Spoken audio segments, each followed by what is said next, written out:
Maglalaro ang Philippine Football League Champions Kaya FC Iloilo mamayang gabi sa Rizal Memorial Stadium kontra sa Vietnam League 1 Champions na Kong An Hanoi para ipagpatuloy ang kanilang kampanya sa ASEAN Club Championship Shopee Cup 2024-2025. Yan ang ulat ni teammate Daryl Oclares.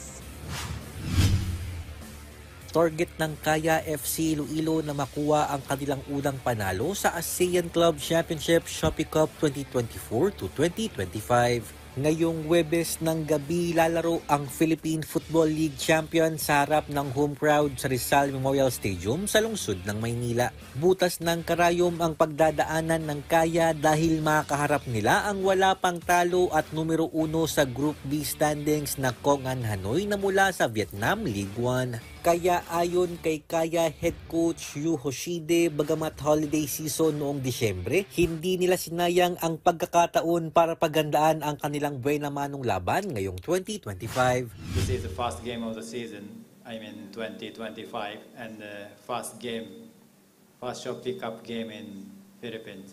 So we're really excited. Also, actually we didn't have a long break, so we are really short break and we sacrificed even Christmas, New Year. So hopefully result will come tomorrow.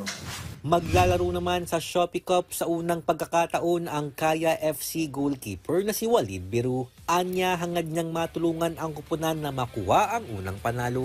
Very excited. I've been working hard for this moment and just looking forward to it. Getting a good result at home. Our first home game. We want to get points. We want to give something to chill for our crowd, our fans, and just looking forward to it.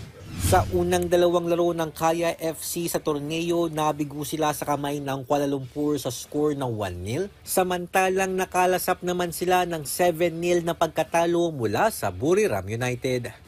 Inaniyaan naman ng Kaya FC Iloilo ang kanilang mga tagahanga na punuin ang Rizal Memorial Stadium dahil ito ang kanilang kauna-unahang home game sa torneo. Daryl Oclares para sa Atletang Pilipino para sa Bagong Pilipinas.